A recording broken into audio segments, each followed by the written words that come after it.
Macca's Guides. Hey everyone, Macca here. Doom the Dark Ages 100% walkthrough. We're now hopping on board with Mission 12, working on our Shredder Weapon Mastery. There are a few mission challenges as well.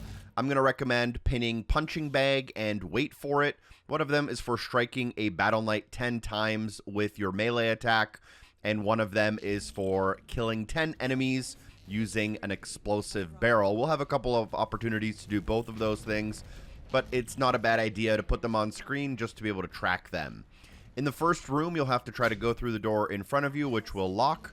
There'll then be a button in the left corner of the room you'll try to click, a button in the back right corner you'll try to click, and then if you wait about 5 or 10 seconds, a wall will explode, revealing a path for you to continue forward. I actually quite like this mission. It's kind of linear, a little bit open. There's a couple of places we'll need to revisit, but the flow of this mission is one of my more favorite missions of the campaign.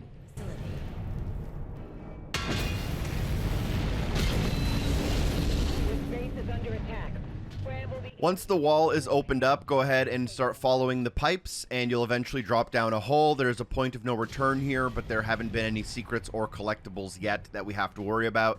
Once you drop down the hole, look forward, hook around to your right-hand side, and then turn right again at the end of the hall.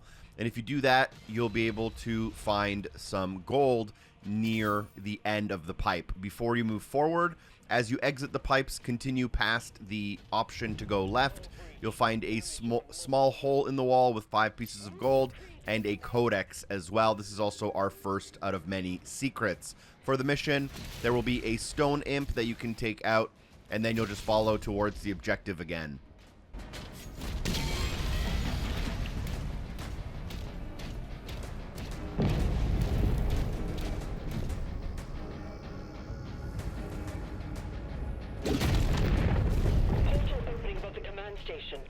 Once you come into this meeting room, you're going to want to look to the left, and you'll be able to shield charge your way through a wall. Finding another secret, there's a bunch of small individual pieces of gold you can pick up, and a couple of enemies as well. There is a secret in here, a collectible that you can pick up, but before we do all of that, there's a very well hidden stack of 8 gold at the very end of the room, kind of behind one of these items on a platform. So make sure you pick up that big stack of 8 before you pick up all the little stacks, and then grab the weapon skin before you link back to the room we were just in and follow towards the objective. Now for this mission, generally speaking, our main goal is to get the yellow keycard. Once we get the yellow keycard, we can also get the secret key, and once we have both of those things, we can pretty much just open up all of the doors and finish off the area. Now, as soon as you drop down, you will do a stomp landing, which will take out quite a bit of enemies, but you can also then shoot some of the explosive barrels in an effort to get some progress towards the Wait for It mission challenge. You'll see that there are some barrels here. Not all of them are close enough to enemies to really do anything, and there will be plenty more opportunities later on, but while we're here, let's go ahead and work on that when we can. There will also be a Mancubus, but more importantly, for the Punching Bag mission challenge, there will be a couple of Battle Knights that spawn, and you can pretty much just infinitely use your melee against them. You can parry them in order to rebuild your melee, and then you can just kind of keep going and going. So here you'll see a Battle Knight, and I'm just going to keep parrying, and as I parry, it's going to rebuild my melee, and I'm going to keep meleeing. You can get all 10 of the progress towards Punching Bag done in this first room, but you'll see plenty more instances of this enemy throughout the mission. There's probably at least 8 of them if I had to count, but not a bad idea to try to get it done right away. I think I only get up to 9, which is a little unfortunate, but it does show that there are plenty of opportunities to do it later.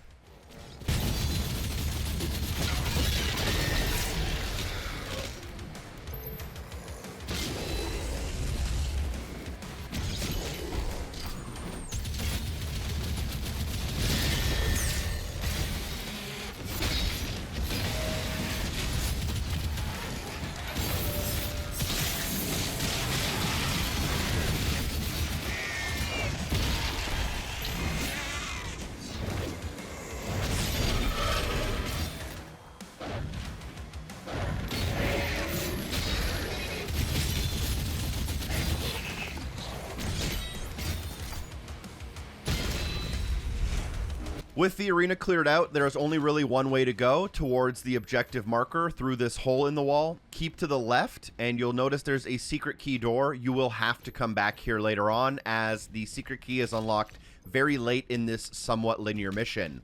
Go to your objective marker, push the button. This will allow an enemy to come through the glass hallway in front of you, and then that will also give you a new hallway that you can now walk through in order to progress through the level.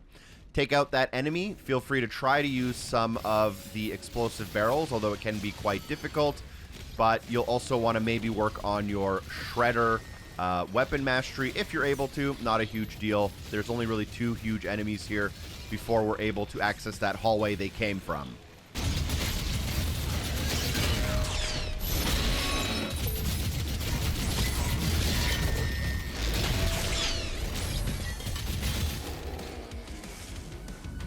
With no more enemies left, go down the hallway that Pinky Rider came from. You'll find a couple of pieces of gold.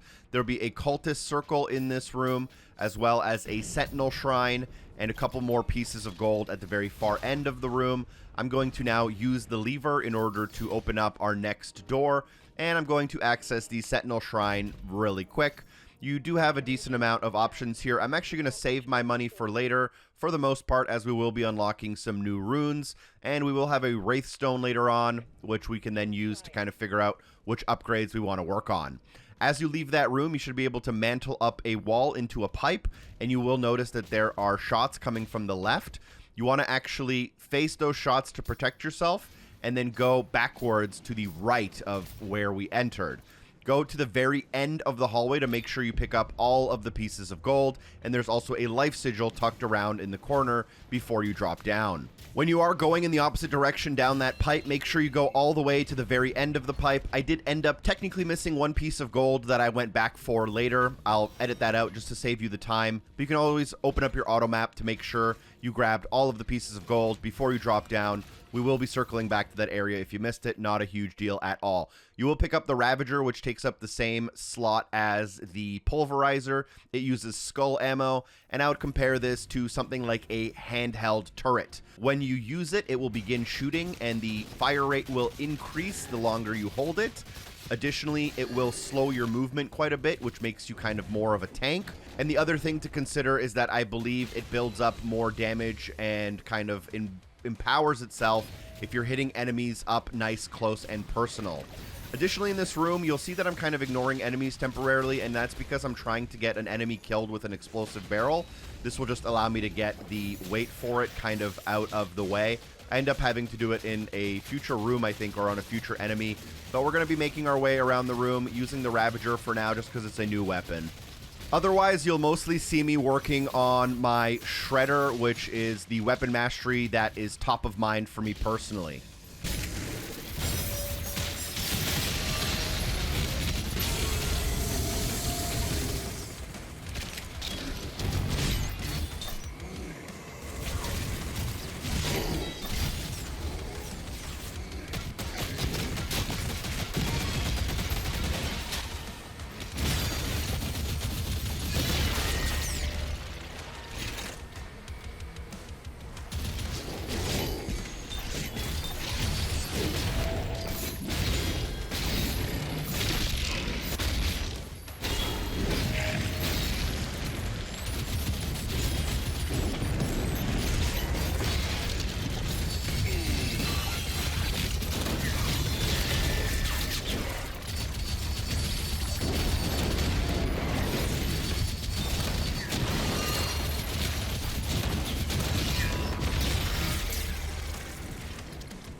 Now, something I might start doing, and you'll start seeing more often as we play, is once a leader spawns, I may start ignoring all of the other enemies, as once you defeat the leader, even larger enemies like a Whiplash or a Revenant can despawn automatically at the end of a arena.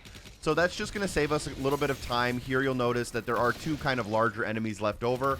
They despawn once we get this Demonic Essence, which raises our maximum health from 150 to 160. And now around the corner as we leave, I believe is a great opportunity for you to get some explosive barrel kills if you don't already have those done.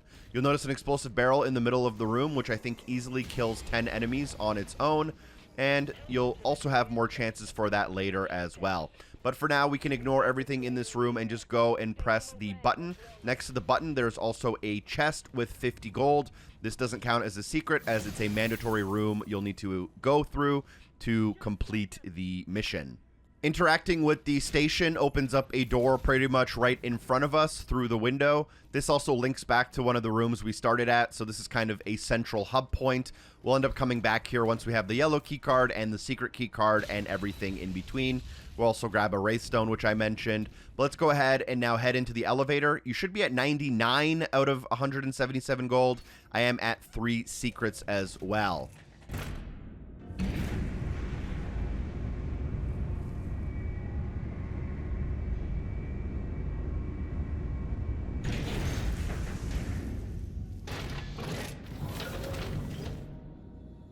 Once you reach the top of the elevator, you'll see a couple of stone imps, a couple of regular enemies, an invisible enemy. Feel free. This is not a bad opportunity if you're able to get the pincushion kills for your shredder weapon mastery.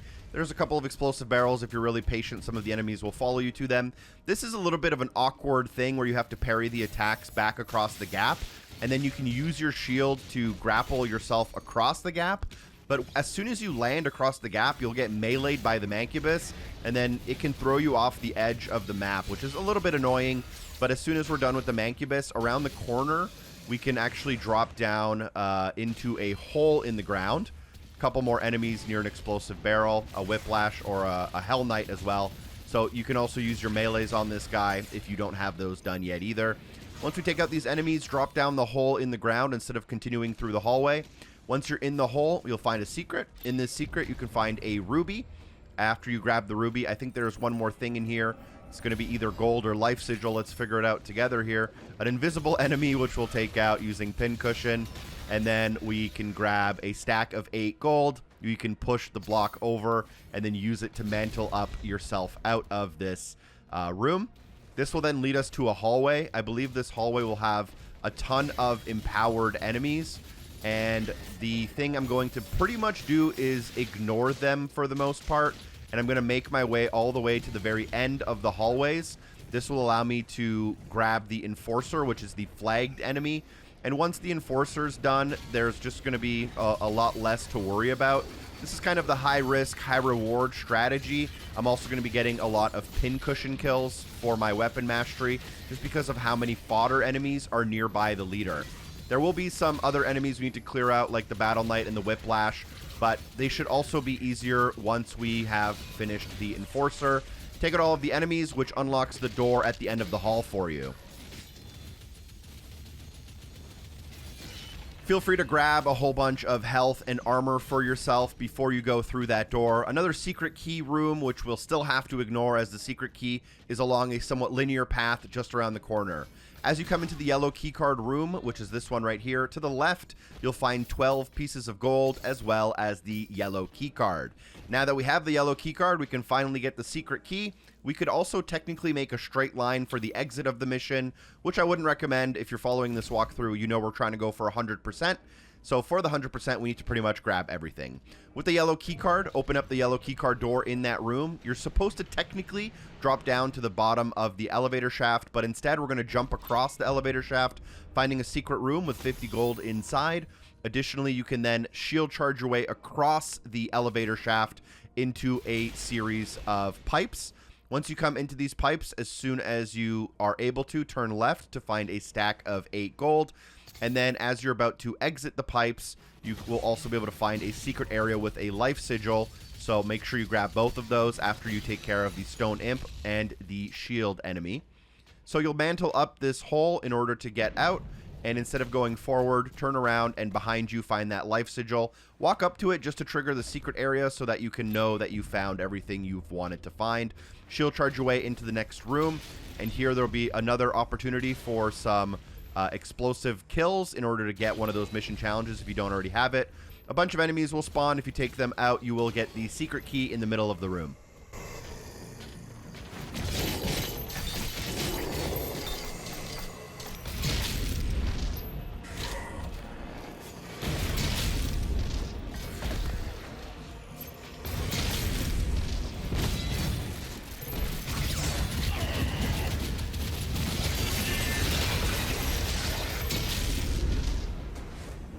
Now that we have the secret key, we can obviously use it to get quite a few optional areas unlocked in this mission before we finish it off. So exit out the room with that key, and across the hall, you'll be able to access this kind of cryo chamber area.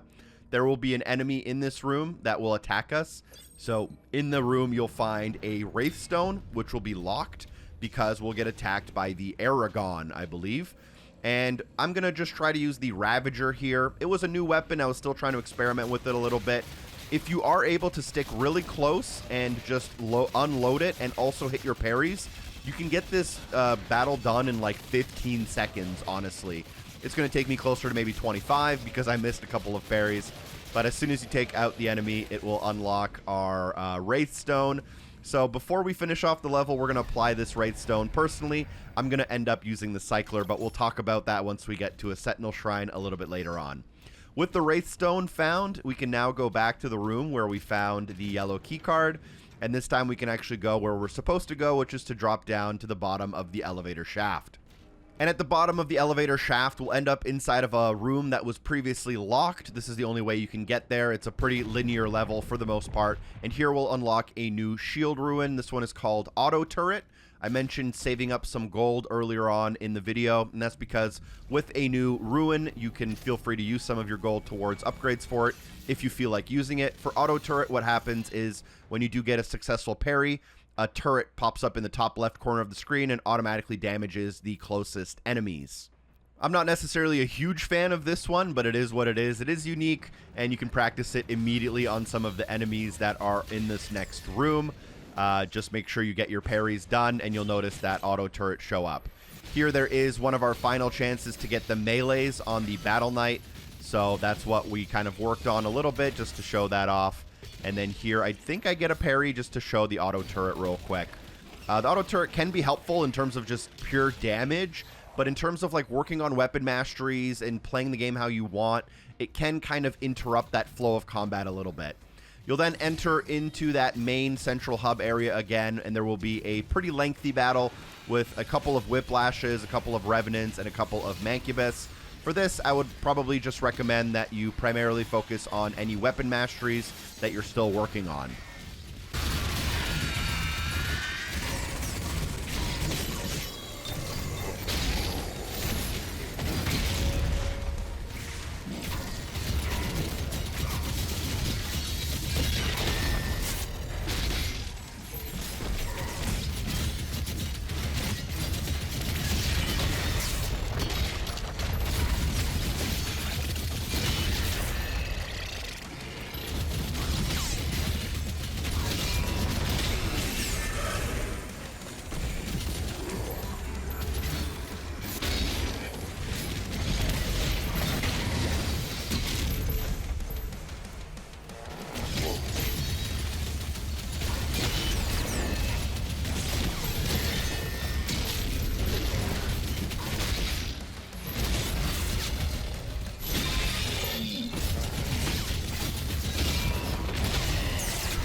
Now, at the end of the battle, I still don't have my weapon mastery for the Shredder, which is a little bit funny because on my other 2 saves that I'm playing the game on, by this point I was able to get the Shredder completely done. It's not a huge deal, but now that the arena has opened up, let's go ahead and go to the left of the room. With our secret key, we can now access a room that was previously not accessible. Here we'll find a secret as well as a collectible toy. You should now have all of your secrets, all of your resources, and all of your collectibles. As you exit out of this room, you will be attacked by a couple of flying skulls. You don't see them on screen just because of an unfortunate error with my editing. But if you do walk forward from that toy room, you can find a Sentinel Shrine, and here feel free to apply some of the upgrade currency we have. For the Wraithstone, I will use it on the Cycler.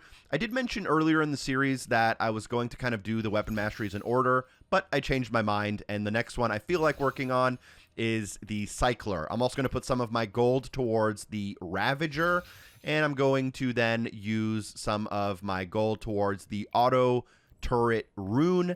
At this point, I thought that there would be some mission challenges that would require us to do that. I'm also going to go over to melee weapons, and I'm going to get the Resonant upgrade for the Flail. and then I'm going to basically just move on and complete the level. But before that, not a terrible choice to go to your challenges. You should have all the mission challenges, but I'm also going to look at my masteries here. I'm at 87 out of 100 for the Shredder, and now I have the Cycler to work on as well. So we're going to be cycling between those two weapons when we can until we find another Wraithstone. But realistically, if you only have 1 or 2 weapon masteries you're working on at a time, you will be fine. It's once you start not using a weapon and you end up having to try to do like 3 or 4 of them in the final mission of the game, that's when you'll kind of end up with a problem. Complete the mission, you'll get the 100% screen. You know the drill. Drop a like, share the video with a friend. Special thanks to everyone on Patreon for supporting the show. Peace.